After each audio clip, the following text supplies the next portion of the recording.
nuevo, muchísimas gracias por compartir esta tarde con nosotros.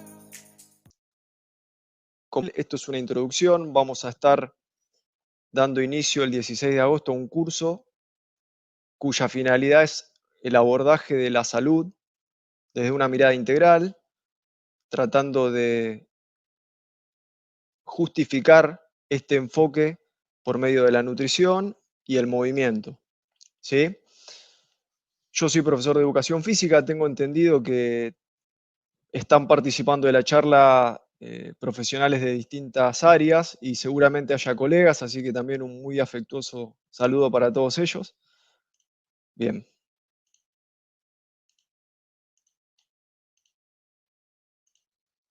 Bien.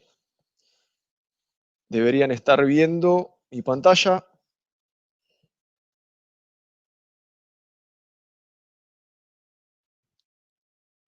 Bien, perfecto. Como les contaba, el 16 de agosto vamos a dar inicio al curso que lleva el nombre de Medicina, Nutrición y Entrenamiento para la Salud.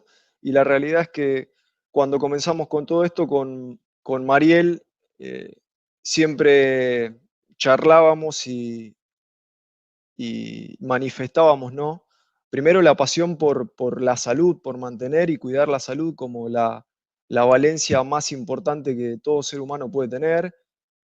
Y verdaderamente muchas veces uno se da cuenta lo importante que es cuando un ser querido o mismo cuando uno pasa un mal momento, ¿no? Y ahí la verdad que valoramos un poquito más todo eso. Bien, luego de esa pequeña introducción, la realidad es que antes de meternos a charlar sobre el concepto de entrenamiento y cómo está integrado este proceso, verdaderamente, y en base a lo que la doctora recién nos comentó, podemos establecer que conociendo nuestro pasado es una manera y una herramienta muy óptima de comprender mejor nuestro futuro, ¿sí? Entonces, claramente no es la idea hacer una charla sobre antropología, ni mucho menos historia, pero lo interesante para transmitir es que independientemente del contexto histórico donde nosotros nos situemos, vemos que el movimiento eh, no era algo que se discutía. No podíamos decidir no movernos. De hecho, que como especie perdón, disculpen el término, eh, que como especie estemos hoy aquí básicamente depende de el movimiento que nuestros antepasados se sometieron a lo largo de la historia. Por lo tanto, vemos que tanto el cuerpo humano como el movimiento han tenido un significado distinto de acuerdo al momento histórico eh, donde nos situemos. Es por eso que, como bien decía Mariel, pasamos de la caza, la danza, el trabajo físico, la naturaleza, entendiéndose como la recolección, el combate, la lucha, la huida, y a medida que íbamos avanzando hacia tiempos más modernos y contemporáneos, podemos ver que la importancia sobre el cuerpo cobra un significado mucho más relevante, sobre todo porque el cuerpo eh, era un medio sobre el cual se podía educar, formar, ¿sí? De ahí todos los movimientos higienistas o militaristas por los que tan influido se ha visto la educación física, en donde el foco estaba puesto sobre el cuerpo, ¿sí?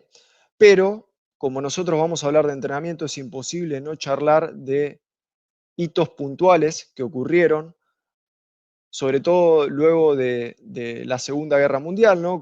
Justamente con la cantidad de soldados y civiles lisiados o disminuidos, era una población que necesitaba un medio eficaz para rehabilitarse y reinsertarse socialmente. Entonces, claramente eso marcó el desarrollo de ciertos métodos para la rehabilitación de esos sujetos.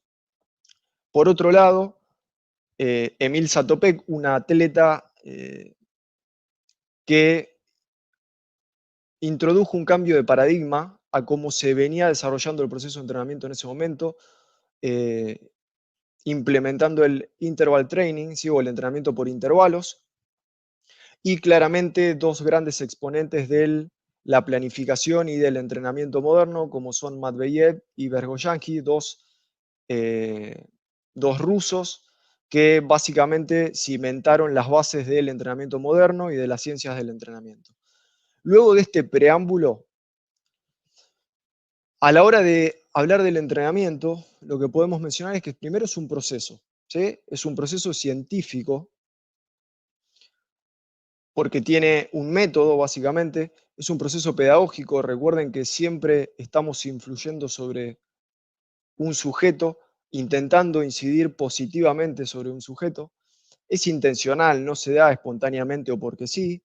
Está dirigido, tiene un objetivo claro, es progresivo, va de lo simple a lo complejo, de lo conocido a lo desconocido, al revés, perdón, y sistemático, justamente porque está relacionado entre sí.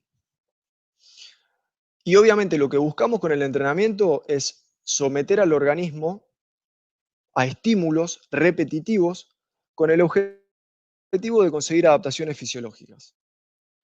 Esa es la finalidad primordial del entrenamiento. Mejorar claramente el rendimiento, intentando de que éste sea máximo u óptimo de acuerdo a la situación, el contexto y la persona. No es lo mismo un sujeto sedentario que un deportista de alto rendimiento. Eso es claro. Sin embargo, la metodología va a ser la misma, ¿sí? Eh, la causa del entrenamiento y la respuesta que va a ser la adaptación. Ahora bien, a la hora de hablar de adaptación, no podemos pasar por alto la teoría propuesta por Hans Seil, una teoría originalmente que él denominó la teoría del estrés, por así decirlo, estrés entendido como el desgaste que se produce en los materiales, porque es un término que él toma desde la ingeniería, desde la mecánica, pero podríamos definir a la adaptación como la capacidad que tenemos todos los seres humanos y los animales en general de acostumbrarnos a las condiciones que el medio ambiente nos impone. Y aquí tenemos que establecer dos cuestiones. Primero, por un lado, el nivel de ese estímulo, ¿sí? O el nivel de estrés, y por otro lado, el contexto de equilibrio dinámico u homeostasis que nuestro organismo intenta mantener. Entonces, vemos que por un lado, el nivel de estrés o el nivel de estímulo no es ni más ni menos que la tensión que se produce ante nuestro cuerpo, ¿sí? El agente estresor. Y cuando hablamos de la homeostasis, obviamente vamos a hablar del balance existente entre los procesos de construcción, de síntesis, o también denominados anabólicos, y los catabólicos o de destrucción. Entonces, suponiendo que la aplicación del estímulo haya sido óptima, y ahora vamos a ver de qué depende eso, y que se haya generado una adaptación positiva, nos vamos a referir a este nuevo estado de homeostasis o equilibrio dinámico superior al anterior como un estado de supercompensación. ¿Sí? Entonces, a la hora también de abordar el tema de la adaptación, que dicho sea de paso es una respuesta inespecífica, ¿qué significa esto? Lo que Seil vio era que independientemente de lo que le ocurra a los sujetos con los que él realizaba la investigación, ya sea una gripe, eh, frío, calor, una infección, entrenamiento, dolor, la respuesta del organismo era siempre similar. Venía dado siempre por una primera fase de alarma, es decir, una alteración del estado de equilibrio del organismo, consecuentemente seguido por una fase de resistencia, es decir, la reacción o el intento del cuerpo por intentar resolver este agente estresor que rompe con su estado de homeostasis, y una tercera etapa que puede darse por dos realidades o por dos situaciones. Si el estímulo es óptimo, se va a producir adaptación positiva.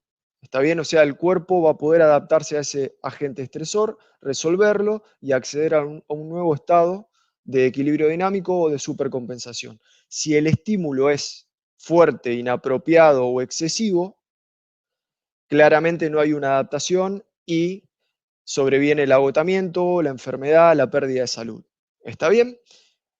Ahora bien, a la hora de hablar de supercompensación, es condición necesaria abordar el tema del entrenamiento, la nutrición o alimentación y una correcta recuperación como es el descanso reparador. Básicamente dormir y dormir con gran calidad. ¿Sí? Ahora bien, por otro lado, nos encontramos con la ley del umbral o la ley de Arnold-Schulz, y básicamente lo que esta ley nos plantea es que hay un margen difícilmente predecible y completamente individual a cada sujeto. No podemos hacer una generalización, y vemos que hay una zona en donde, unos márgenes en donde la aplicación de un estímulo va a ser óptima, básicamente porque el cuerpo va a poder adaptarse a ese estímulo y acceder a una nueva situación de homeostasis. Por el contrario, vemos que hay una zona o un umbral, una zona o umbral, por debajo de la cual la verdad el estímulo va a ser débil o ineficaz, no va a tener ningún tipo de repercusión en el organismo. Y por otro lado vemos una zona por sobre la cual el estímulo puede tornarse excesivo o peligroso. Justamente hablábamos del entrenamiento y el entrenamiento es un proceso científico y pedagógico, es ciencia, pero también es arte, porque entrenar a una persona incluye manipular distintas variables y, como dijimos, cada organismo es completamente distinto, cada umbral va a ser completamente distinto, no es lo mismo lo que va a poder asimilar un sujeto sedentario o novicio o un sujeto avanzado o experimentado en el campo del entrenamiento, ¿sí?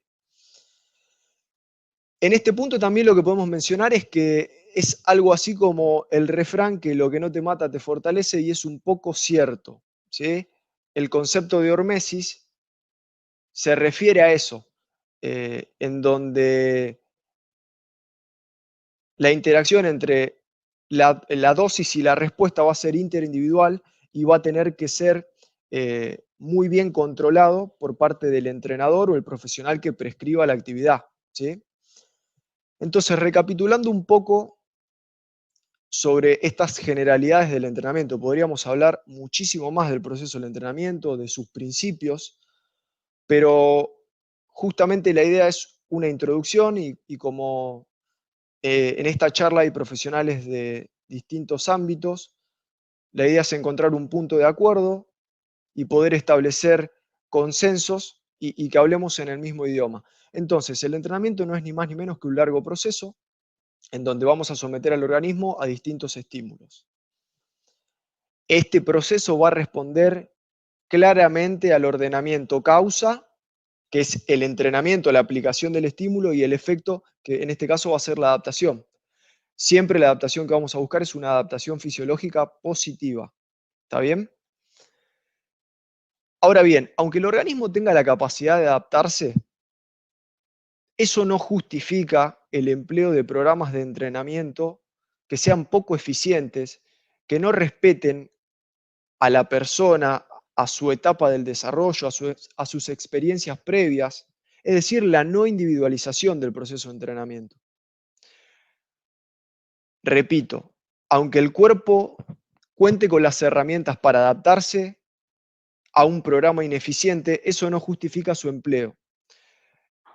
Hoy en día, en base a los avances de la ciencia y de la literatura específica, nos encontramos con herramientas muy válidas para poder establecer qué actividades son cualitativamente mejores o superiores o se presentan como propuestas superadoras. Entonces, el empleo de programas arraigado por tabúes, por cultura general, por tradición, no tiene sentido en este contexto, en un contexto sobre todo donde la demanda de la población para atender el concepto de salud es sumamente importante y está eh, sumamente saturado también por el sistema de salud, de alguna manera por decirlo así, ¿no? Bien, y también aclarar que existe un solo entrenamiento que es básicamente aplicar estímulos. El cuerpo no reconoce de metodologías o de teorías o de deportes. ¿Por qué aclaro esto? Porque está muy arraigado, no, tengo que hacer entrenamiento en circuito, tengo que hacer CrossFit, tengo que hacer yoga, tengo que hacer entrenamiento funcional. El cuerpo solamente conoce de estímulo. ¿Está bien? Y ahora vamos a ver qué actividades la literatura nos confirma que son cualitativamente superiores a otras. Y acá entramos en un tema nodal, diría yo, un tema del cual se está charlando muchísimo y que es la fuerza, ¿sí? La verdadera capacidad fundamental. Hoy en día se está hablando del entrenamiento de fuerza como una verdadera píldora y una píldora mágica básicamente porque sus beneficios superan cualquier posible aspecto negativo que pueda llegar a tener. Dicho sea de paso, hago un paréntesis, si está bien aplicado el protocolo, se reduce de manera significativa cualquier efecto nocivo. Pero bueno, a la hora de hablar de fuerza, va a depender de dónde nos situemos a hablar de ella. Entonces vemos que desde el punto de vista desde la física, desde la mecánica, es toda aquella acción que tiende a modificar el estado de reposo o movimiento de un cuerpo. Es decir, la ley de inercia, la primera ley de Newton, básicamente, para que la asociemos con un concepto. Desde el punto de vista de la dinámica, que es la segunda ley de Newton, básicamente fuerza es masa por aceleración, entendiendo que masa es la cantidad de materia que compone un cuerpo y aceleración como la variación de la velocidad en la unidad de tiempo. Ahora bien, desde el punto de vista de la fisiología o desde el punto de vista fisiológico, la fuerza es la capacidad neuromuscular de generar tensión por medio de los músculos. ¿Sí? Y después ya nos encontramos con algo un poco más específico, sobre todo para los que somos profe o trabajamos en el ámbito del rendimiento, que es la fuerza útil o el concepto de fuerza aplicada específica, para utilizar un concepto un poco más actual, que básicamente es poder replicar o aplicar altos niveles de fuerza en la unidad de tiempo que demanda la acción deportiva. ¿Está bien? Voy a poner un ejemplo claro porque esto es del ámbito deportivo. Yo soy un sujeto extremadamente fuerte en press de banca, tiro 2 veces el peso corporal en press de banca. Ahora, si yo no puedo aplicar mucha fuerza en poco tiempo para intentar golpear con el bat la pelota de béisbol, no tiene mucho sentido. A eso alude el concepto de fuerza aplicada específica, ¿sí? Poder aplicar grandes niveles de fuerza en la unidad de tiempo. Eh, Muchísimas gracias, Ian, por el aviso. Bien, vamos a hablar de los factores determinantes de la fuerza. Estos son solo algunos y de manera muy sintética y resumida. Desde el punto de vista genético, podemos mencionar que lo que va a condicionar la manifestación de la fuerza va a ser el porcentaje y tipo de fibras musculares. ¿Por qué digo porcentaje? Porque es sabido que la cantidad de fibras de contracción rápida o lenta que un sujeto tenga va a depender en gran medida de sus progenitores, ¿sí? De papá y mamá. De ahí el programa que aplican muchos países en detección de talentos tempranos, de, bueno, mirar cómo fue la vida deportiva de papá y mamá para saber o poder estimar la genética de ese niño a futuro, ¿no? Entonces, el porcentaje y el tipo de fibras musculares, claramente un perfil con fibras musculares de contracción rápida, eh, va a determinar en mayor medida la hipertrofia y por consiguiente la aplicación de fuerza, ¿sí? Ahora bien, desde el punto de vista funcional, la estructura, es decir, el sistema esquelético, el armazón que nos va a otorgar protección y, y- y va a funcionar como estructura para la inserción de los músculos, el área de sección transversal, que no es ni más ni menos que el tamaño muscular, para decirlo de manera sencilla, y el tipo de contracción. Es distinta la fuerza que se puede manifestar en una contracción dinámica o estática, y si es dinámica, ya sea concéntrica, excéntrica concéntrica, o sea, con aprovechamiento del ciclo estiramiento-acortamiento. Es un poco técnico, no vamos a entrar, pero sí claramente una acción muscular determinada va a generar distintos tipos de fuerza. Y desde el punto de vista sexual, las mujeres poseen 2/3 de la fuerza del varón y en parte este dimorfismo sexual que existe entre varones y mujeres podría deberse a una menor concentración de hormonas anabólicas en el caso de la mujer. Y desde el punto de vista neuromuscular podemos mencionar que otra cuestión que va a condicionar la manifestación de la fuerza va a ser la coordinación dentro del músculo e intermuscular, o sea, entre grupos o grupos de músculos. Luego de, luego de este preámbulo, creo que la imagen es bastante clara.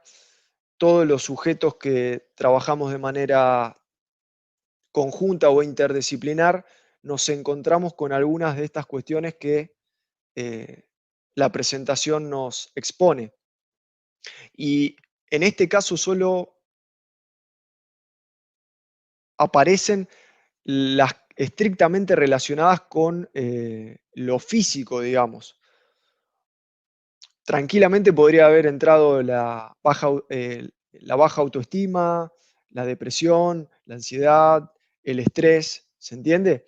Pero dentro de la problemática actual lo que vemos es que básicamente hay dos, este,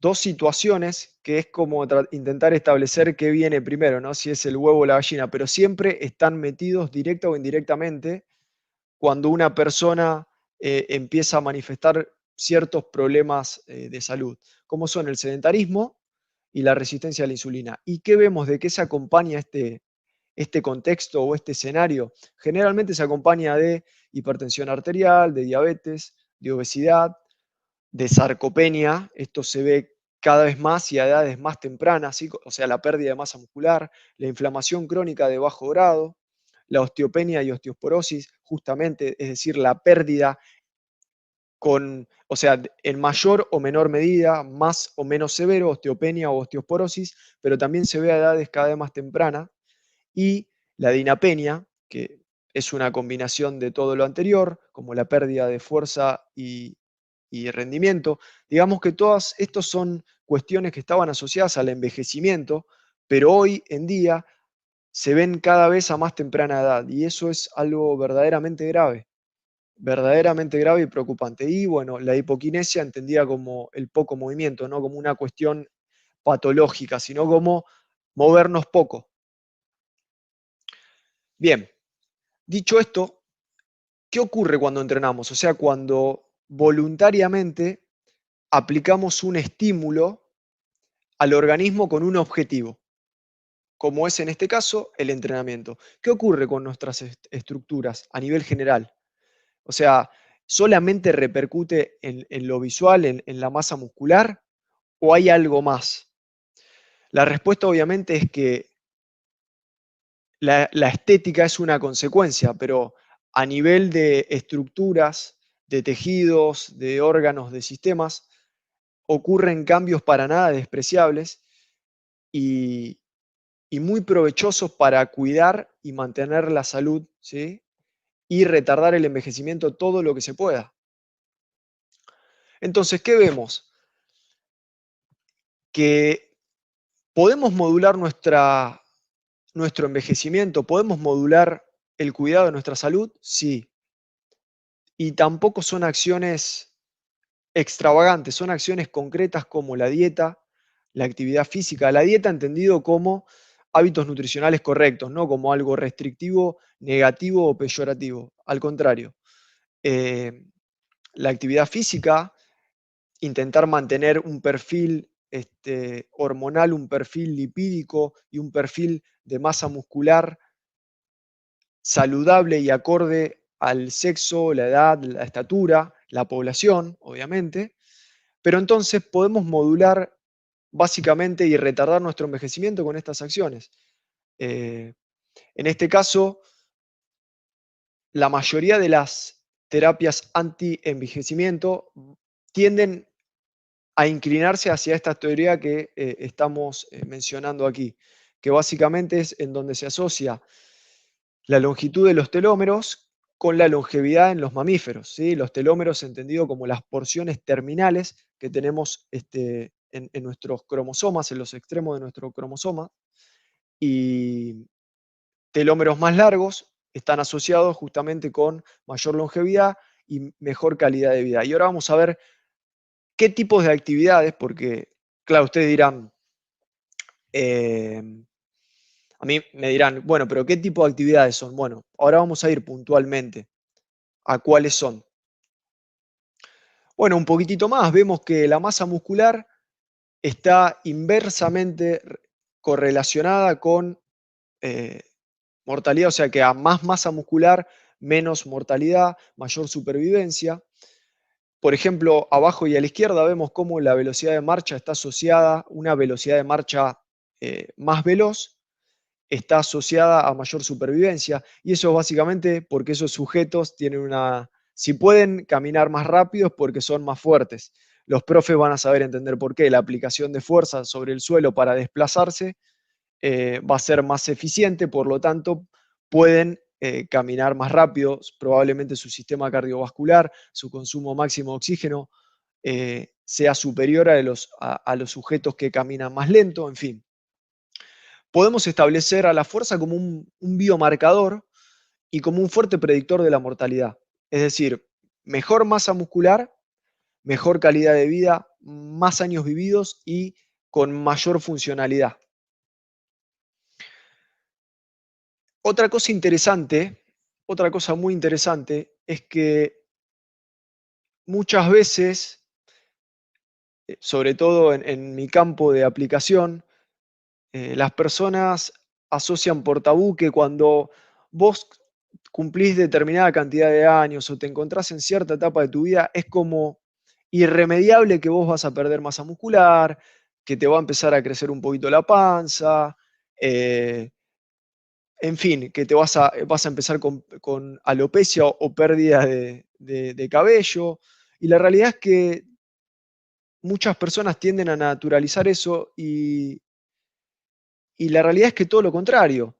Nosotros no dejamos de entrenar porque envejecemos porque dejamos de entrenar y de movernos, como decía el doctor Kenneth Cooper. Y un ejemplo claro, por ejemplo, es la imagen, fíjense, de la masa muscular de una persona deportista de 40 años comparada con la masa muscular de una persona deportista de 70 años. Fíjense el tejido adiposo, el área de sección transversal, fíjense el hueso y miren abajo una persona sedentaria de 74 años. Es claro esto, el cuerpo humano odia el derroche, la fisiología es así.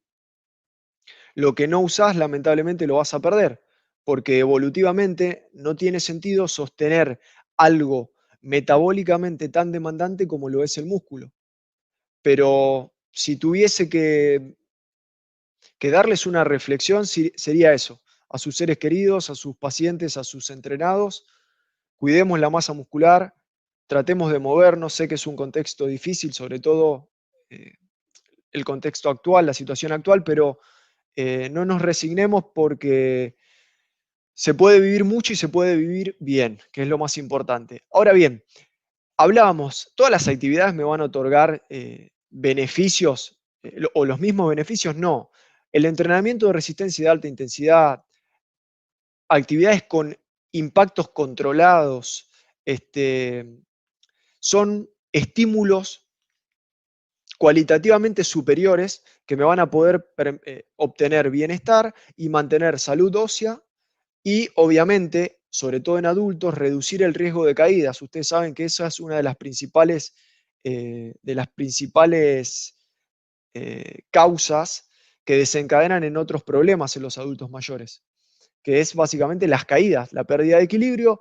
Se sabe que a medida que vamos volviéndonos más grandes, por decirlo de algún modo, o envejeciendo, nuestro perfil de fibras musculares tienden a mutar de fibras explosivas o rápidas a lentas. Es decir, el porcentaje se vuelca hacia la fibra de contracción lenta. Todo ello eh, conlleva que hay una menor capacidad para responder de manera explosiva a a los distintos cambios posturales del cuerpo. ¿Está bien?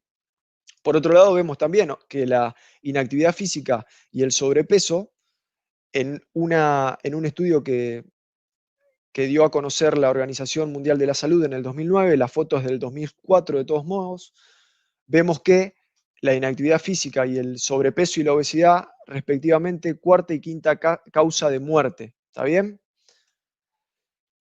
Otro punto, el músculo como órgano endocrino. ¿Qué quiere decir? Que la contracción del músculo esquelético va a secretar distintas sustancias llamadas mioquinas, que son proteínas, que una vez liberadas al torrente sanguíneo o al sistema circulatorio, van a repercutir sobre un montón de tejidos y órganos y células, ¿sí?, como son el hueso, la grasa, obviamente el músculo, el hígado, el intestino o el cerebro.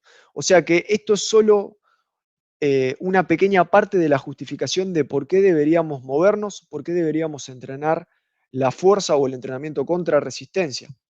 Ahora bien, bajado el campo un poco más práctico, ¿por qué, para qué nos tendríamos que plantear o, o plantear a otro sujeto un proceso de entrenamiento como lo es el del entrenamiento con sobrecarga? Básicamente para mejorar el rendimiento desde el punto de vista funcional, para mejorar la fuerza útil, es decir, la fuerza que puedo aplicar en la cotidianeidad o en una acción deportiva, para tener mayor eficiencia motora, ¿sí? Obviamente desde el punto de vista desde la corrección postural, muy importante, desde la recuperación de lesiones, desde la imagen corporal y sencillamente para vivir mejor, tener mayor calidad de vida y, e independencia en, en la adultez o en la vejez, ¿sí? Desde el punto de vista estructural. Ocurren adaptaciones positivas sobre órganos, tejidos y sistemas. ¿Está bien? Y eso es producto del estímulo, del entrenamiento. La prevención de lesiones, claramente, evitar el deterioro osteoartromuscular y la salud en general. Ahora bien, adaptaciones propiamente dichas al entrenamiento de fuerza desde el punto de vista central o neural, tenemos que hay un mayor reclutamiento de unidades motoras. Entendamos a la unidad motora como una neurona motora, o sea, la unión entre una neurona motora y las fibras musculares que ella inerva. ¿Está bien? O sea, mayor reclutamiento de unidades motoras. Hay una mejora en la sincronización, o sea, puedo llamar a más fibras musculares para que participen de la acción y, por otra parte, también logro que actúen de manera coordinada. Reduce la inhibición autógena, que es un mecanismo de protección que el sistema nervioso utiliza para evitar daños en las estructuras como ligamentos, tendones y tejido muscular, ¿sí? Bueno, reduce la inhibición, o sea que me encuentro en mejores condiciones para aplicar fuerza. Hay una eficiencia en la coactivación agonista-antagonista, es decir, la comunicación que existe entre el músculo motor primario de la acción y el músculo que se relaja y que realiza la acción contraria. ¿Está bien? Mejora esa comunicación, por lo tanto, el movimiento va a ser más fluido. Obviamente la restauración de los programas motores y desde el punto de vista estructural o periférico, claramente la hipertrofia, que es el aumento del tamaño de la fibra muscular, cambios en el tipo de fibra.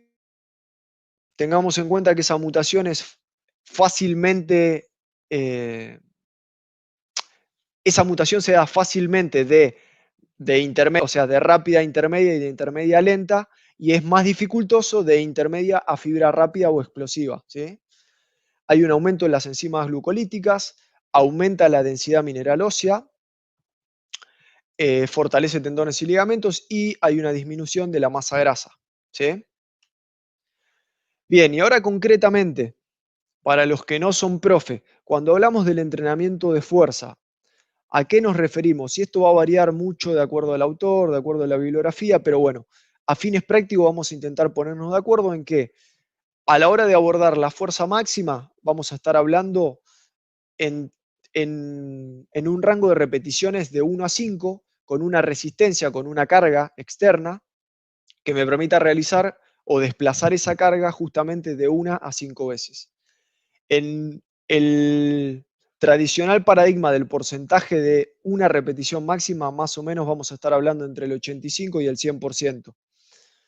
Y después nos vamos a situar en una zona en donde en el ámbito de salud se complementa muy bien con los entrenamientos de fuerza, que son, que es, perdón, la llamada zona de fuerza-resistencia o zona de hipertrofia, que va a ser una franja que me permita realizar de 6 a 12 repeticiones aproximadamente, más o menos entre el 67 y el 85% de una repetición máxima, ¿sí? Es decir, una carga externa que me permita realizar ese número de repeticiones. Bien, va a ser estímulo, va a producir el estímulo mecánico suficientemente importante para iniciar la síntesis de proteína para la consecuente construcción de masa muscular. ¿Se acuerdan que habíamos dicho la masa muscular como un predictor de mortalidad? La finalidad de todo tratamiento preventivo debería ser intentar obtener la mayor cantidad de masa muscular con unos perfiles lipídicos o perfiles de masa adiposa normales o moderados, ¿sí? O sea, bajos, dentro de lo posible. Entonces, como verán, las adaptaciones al entrenamiento de la fuerza son mucho más que eh, el aumento del volumen muscular. A nivel de la ultraestructura, de fascias, de membranas, del hueso, de tendones, del ligamento, hay un cambio estructural y un impacto muy fuerte. Entonces, la realidad es que es un método que puede ser empleado con mucha seguridad, obviamente adecuándolo al contexto, a la persona y al objetivo, ¿no? Otra cosa que me parece interesante es que el ser humano es una unidad biopsicosocial y todo nuestro sistema está integrado, ¿sí? Por lo tanto, intentar plantear un entrenamiento aislando músculos o zonas es un poco utópico porque es como querer lanzar una piedra a un estanque y pretender que no haya un movimiento en el agua, ¿se entiende? Lo que ocurre en una sección del cuerpo va a estar íntimamente relacionado porque el cuerpo es una red integrada, de ahí el concepto de tensegridad, em, en donde los músculos, los huesos, muchas veces comparten inserciones, fascias, líneas de transmisión de fuerza. Por lo tanto, el cuerpo es una unidad, repito, biopsicosocial. Por lo tanto, debe ser entrenada desde mi punto de vista, no desde mi punto de vista, desde el punto de vista al menos que yo intento especializarme, desde ese enfoque, ¿sí? Hay mucha bibliografía especializada que va por este camino. Reforzando la idea, vemos que el entrenamiento contra resistencia es un tratamiento útil, eficiente, eficaz y seguro para distintas patologías como obesidad, diabetes, cáncer, hipertensión, dislipemia, Parkinson. ¿Está bien? Una actividad eficiente y segura. Y básicamente, rescatando un poco de todos los beneficios que tiene, vemos esto, disminución de la masa corporal y cuando desmenuzamos un poquitito esa masa corporal, vemos que hay una disminución de la masa adiposa y un aumento de la masa grasa, está acompañado de más funcionalidad, mejora del consumo máximo de oxígeno, mejora la percepción de salud también, entre otras cosas, o sea, la imagen corporal, la estima que la persona tiene sobre sí mismo, la independencia. Por lo tanto, es algo clave.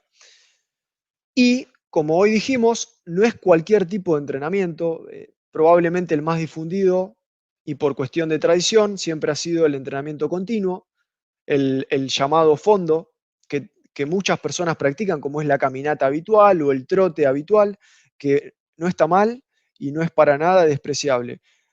Lo que intento plantear acá es que la combinación de estrategias y de métodos, y sobre todo de aquellos que la literatura nos muestra como los más efectivos, tiene mucho sentido en el contexto y en la problemática actual. Por lo tanto, el HIIT, entendido como un tipo de entrenamiento fraccionado, caracterizado por una alta o muy alta intensidad, alternado por tiempo de trabajos o pausa, y la misma puede ser activa o pasiva. Ahora bien, fundamentalmente, lo que el entrenamiento de alta intensidad, como lo es el HIIT, está orientado o es la cuestión central, siempre va a ser el consumo máximo de oxígeno. Va a tener obviamente otro tipo de resultados, que ahora vamos a ver cuáles son, pero fundamentalmente va a actuar sobre la capacidad del organismo de absorber, transportar y consumir oxígeno en la unidad de tiempo. ¿Está bien? Ahora bien, volumen total. La bibliografía nos habla sobre HIIT de protocolos muy efectivos que van desde los 4 minutos a los 20/30 minutos. Repito, 4 minutos de trabajo a 20-30 minutos. Y los que no son del palo de la educación física se darán cuenta de que es verdaderamente muy poco tiempo invertido en relación al beneficio que me va a otorgar. Y la intensidad, obviamente, es muy alta, 80-90 del VO2 o el 90-95% de la frecuencia cardíaca de reserva. La aplicación preventiva, claramente, lo que vemos es que el HIIT aplicado a la salud, entre muchos de los beneficios que tiene, quizás con el que más me quedaría es la alta adherencia, porque de nuevo, en un protocolo muy corto de tiempo obtengo muy buenos beneficios. Pero obviamente HIIT y fuerza darían para una charla muchísimo más extensa que no es la finalidad. Acá vemos que la aplicación de esos protocolos tienen efectos agudos y crónicos. Agudos, es decir, luego del protocolo, inmediatamente aplicado el protocolo, lo que sucede es que hay un aumento de la frecuencia cardíaca, un aumento de la concentración de determinadas hormonas, como por ejemplo las catecolaminas, adrenalina y noradrenalina, la hormona de crecimiento y el cortisol, con una consiguiente activación del sistema simpático. Hay una liberación de mioquinas que tiene una función antiinflamatoria y aquí viene lo que a la mayoría de la gente le interesa, que también promueve la liberación, el transporte y el consumo de ácidos grasos en la mitocondria, que es la llamada quema de grasa, ¿sí? No existe tal concepto en fisiología, sino que el término más adecuado sería la oxidación o la lipólisis. Está bien, la utilización de grasa como fuente de combustible. Y desde el punto de vista crónico vemos que hay aspectos centrales o cardiovasculares en donde básicamente mejora la capacidad y la función cardiovascular y un aspecto periférico más relacionado con lo músculo-esquelético, en donde aumenta la sensibilidad a la insulina, aumenta la capacidad oxidativa muscular, hay una mejora en la función del endotelio con una consiguiente reducción de la tensión arterial y hay una disminución de la grasa abdominal visceral. El volumen sistólico aumenta y aumenta la síntesis. Una breve reflexión final. Ahí tienen la información de contacto. Espero no haberlos abrumado, los que no son del campo de la preparación física, y espero que se haya interpretado el concepto, que acá lo importante es el movimiento. Si después podemos elegir por actividades cualitativamente mejores, eh, nos vamos a encontrar en mejores condiciones, ¿está bien? Desde el punto de vista personal, considero que médicos, psicólogos, nutricionistas, kinesiólogos, profesores de educación física, licenciados en movimiento, tenemos que trabajar todos juntos. Nos encontramos en un momento en el que 6 de cada 10 niños van a ser pobres en Argentina, en donde más del 50% de la población es obesa, y creo que tenemos que tirar todos hacia el mismo lado, desmitificar y movernos un poquito más. Así que desde mi parte, eternamente agradecidos por su participación, su respeto y su buena onda. Y muchísimas gracias ahí a los chicos de control que están haciendo todo esto posible de la facultad. Muchas gracias.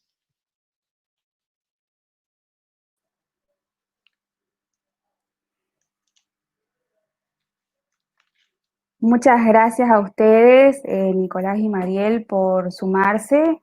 Nuevamente es muy importante para nosotros formarnos, muy claros sus conceptos. Estuve atenta a la charla y me gustó muchísimo.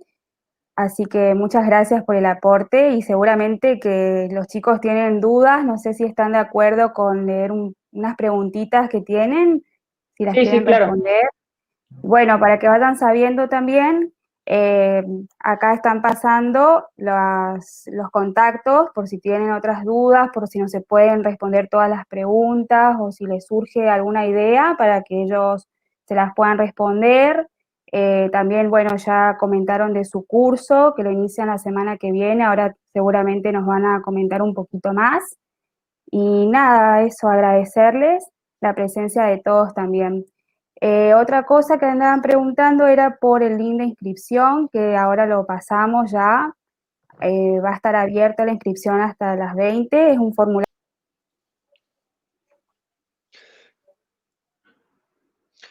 Sí, mirá, lo primero que tengo para decirte, Fede, es que cualquier actividad para mí es mejor que la ausencia de ella. Ahora, dicho eso, lo que muchas veces ocurre es que una persona inexperta o sedentaria o novicia va a un centro donde hacen CrossFit y muchas veces el programa no está individualizado o no está tan adaptado a su realidad. Entonces ahí es donde viene el problema. El ejercicio no es, el CrossFit no es ni malo ni bueno, solamente que hay sujetos que pueden ser un buen respondedor de ese protocolo o no serlo.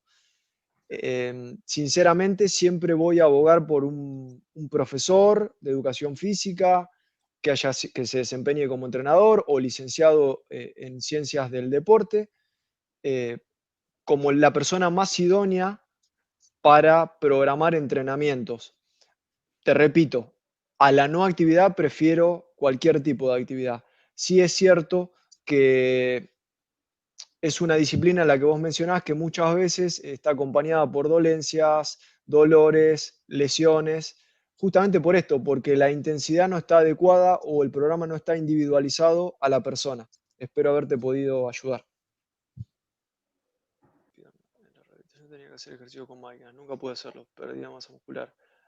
Hay otros de reemplazo.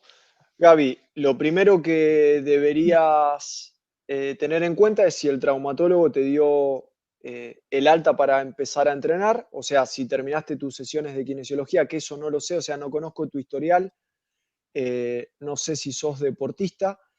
Lo que sí te puedo decir es que mientras más te muevas de manera obviamente correcta y segura, más vas a contrarrestar, digamos, o sea, menos masa muscular vas a perder por motivos obvios. No sé en qué fase de tu rehabilitación te encontrás. Si ya terminaste con el traumatólogo y ya terminaste con el kine, buscate un buen profe de educación física, un buen licenciado y empezá a trabajar en eso porque es fundamental. La vuelta, digamos, la readaptación. Luego de la rehabilitación, la vuelta a la vida, la readaptación deportiva es clave. Y esa transición la tenés que hacer de manera justamente en equipo interdisciplinar entre el kine y el profe. ¿Sí? Pero obviamente entrenar e intentar perder la menor masa muscular posible. ¿Sí?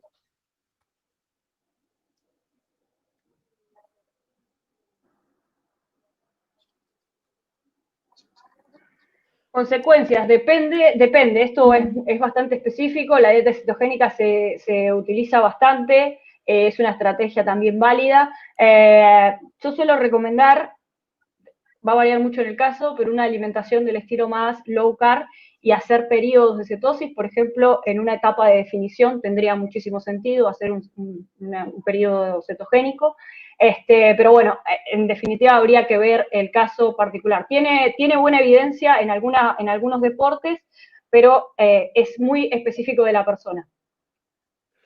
Sí, para completar un poquito esa, desde por ahí que también lo llevo al ámbito deportivo, todo depende de las características y los requerimientos. En los deportes predominantemente fosfagénicos, o sea, del sistema anaeróbico aláctico, ATP y fosfocreatina, hay mucha bibliografía que sugiere que no tiene impactos negativos, incluso en powerlifters o weightlifters, mismo en deportes, digamos, muy explosivos. Una dieta cetogénica no ha mermado el rendimiento ni ha tenido consecuencias negativas. Distinto es en deportes predominantemente glucolíticos o oxidativos. Es otro contexto. Ahora, como decía Mariel, no es ni más ni menos válida, es igualmente válida en un programa inteligente y bien monitoreado, ¿no?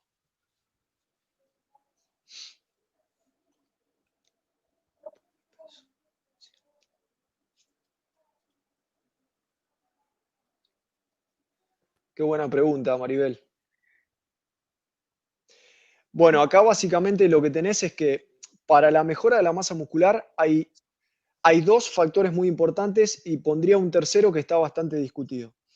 El primero es la tensión mecánica, es decir, el estímulo mecánico que, digamos, vos le transmitís al músculo al intentar desplazar una sobrecarga, tensión mecánica. En este contexto, si vos no tenés materiales deportivos, es difícil intentar conseguir tensión mecánica porque no tenés carga externa. El segundo factor que nos queda es el estrés metabólico, que justamente sería muchísimas más repeticiones o más trabajo en la unidad de tiempo con menos pausa. Entonces, de repente, esa sería una buena estrategia. Hay una tercera que está bastante discutida, que es el daño muscular, pero no se sabe o no es definitivo, parece no ser excluyente para la construcción de masa muscular o hipertrofia, sino que ambas tres factores funcionan amplificando la respuesta en la síntesis de proteínas. Entonces, de manera práctica, establecer mayor número de repeticiones y una recuperación incompleta. O sea, le restás pausa porque no tenés carga para manipular. Ahora, si tuvieses, no sé, mancuernas, discos, barras, perfecto.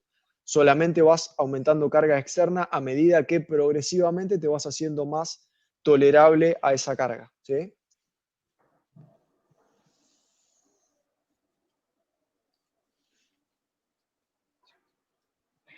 No, en este caso, Trinidad, no hay una alimentación a seguir, o sea, eliminar lo que te haga mal, en el caso de que haya alergia al gluten, saca todos los alimentos con gluten, por favor, y una cosa así a tener en cuenta es, si sacás al gluten, hay dos formas de seguir una alimentación sin gluten. Una es, básicamente, sin gluten con productos procesados, o sea, fideos, harina sin gluten, premezcla sin gluten, esa yo no te la recomendaría, y la otra es irte a los alimentos, ¿sí? O sea, a los alimentos que no son productos, cómo diferenciar entre un producto y un alimento. El alimento es alimento así en la naturaleza. El huevo en la naturaleza es huevo. El fideo en la naturaleza no existe. ¿Ok? Entonces, eso es un producto. Bien, te diría, eliminar la lactosa, eliminar el gluten y comer comida real. Eso como básico. Después, ¿qué tipo de alimentación? Bueno, habrá que ver tu caso particular y tus necesidades y tus objetivos. Pero en principio, comiendo comida real.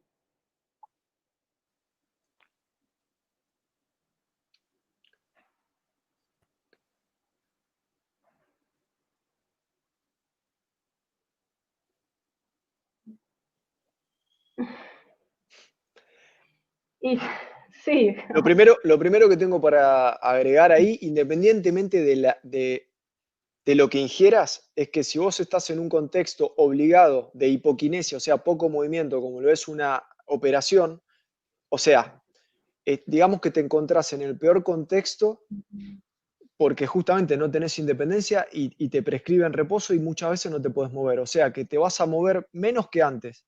No tiene sentido que sigas comiendo ni siquiera lo mismo que antes. Vos tenés que intentar adecuar.